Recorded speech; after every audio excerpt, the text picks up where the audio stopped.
And first of all, when you say that, why? Why does it take so much effort to be healthy? Is it just the modern world, the circumstances, the toxins?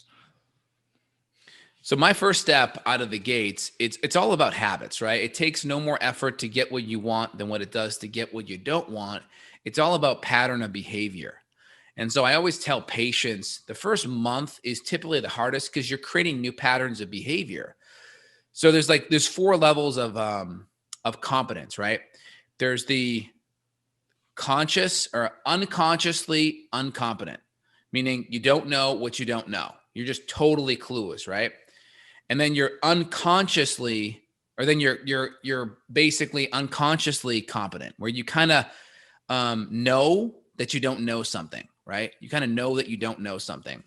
And then you're consciously competent, where you know it, but you really have to be focused on the habits, choosing the right things, doing the right things. So usually it's the unconscious incompetence. These are people we're not able to help because they don't even know there's a problem.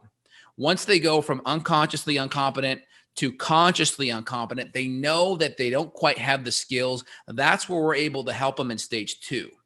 And stage two to stage three is the hardest because this is where we go from you're consciously competent. You have to focus. You have to think about every little thing you're doing, right? What's my analogy? Anyone that's driven a standard transmission car, it's tough. Like you're driving a car. Now you're putting your left foot on the clutch. You're shifting gears. Maybe you're looking down to make sure you don't go from first to third, right?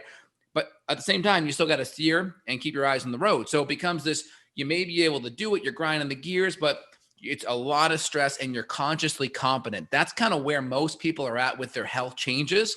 And then there's unconscious competence. That's where we're at.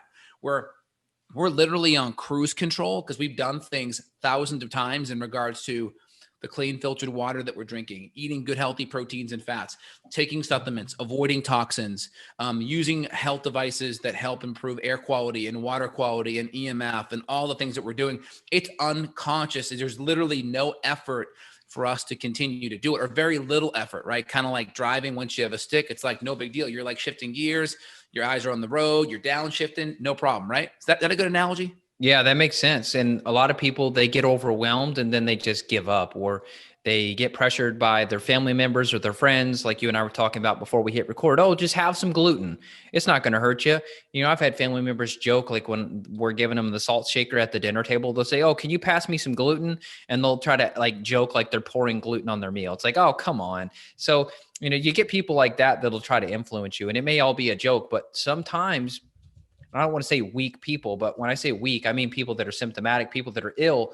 They've been trapped in those habits for so long. They may actually fall off the wagon from Aunt Betty saying, hey, try one of my famous cookies that are loaded with sugar and gluten. They may go for Aunt Betty's cookie when they know they shouldn't. But I think, number one, I think you have to suffer enough to be able to be more compliant. I don't know if you agree with that or not, but like for me, I've suffered enough to where I don't feel that I want to make those choices anymore. Like I know that that queso would be so friggin' delicious, but I don't want to pay the price with my skin. I don't want to pay the price with my gut. So for me, I've suffered enough to be able to make the choices easier. But if you're trying to just convince people just to convince them, I don't think it's as powerful. So yeah, I have a couple of thoughts on that. Those are all valid points, Evan. So off the bat, it all depends where you're starting, right? The healthier you are, the more adaptable you are, right? So the healthier you are, the more adaptation you are, more adaptable you are, the more you can deal with a stress like gluten, like sugar, like being off on your diet, like being off on your sleep. So the healthier you are, you may have a little bit more resilience. And then the question comes down to, how do you feel after you eat some crappy food? Right? How do you feel? How long does it take you to get back on track the next day? Is it just you're okay and that next day, maybe you're a little bit of a slow starter, but then you're good? Or does it take a couple of days or a whole week to kind of get back on track, right? So the healthier you are, the more adaptation your body has, the more you could cheat a little bit. Now, there's different levels of cheating. There's eating lots of processed sugar and lots of gluten and lots of food allergens that you know you can't handle. Now, if you don't have an autoimmune condition and you aren't as sensitive in regards to how you feel afterwards, you may be able to get away with that every now and then. Not that big of a deal. If you have a diagnosed autoimmune condition like myself, I have Hashimoto's that I have totally managed under control. I always try to choose the healthy alternative. Meaning I'm always going to go grain-free over gluten-free. I'm always going to go gluten-free over gluten full, if you will, right? So like for we had Thanksgiving last week. We got some squash pies from True Food Kitchen that were 100% grain free and like lower sugar. They were great, right? Good, better, best. So I always try to make the best quality decision I possibly can, because I know I have autoimmune issues and I want to prevent my immune system from attacking my body. Now, if someone doesn't have any diagnosed conditions and they feel great, they may be able to do more of an 80-20, kind of 90-10. I do an 80-20, 90-10, but I still keep it to ideally grain-free processed foods, or at least gluten-free processed foods.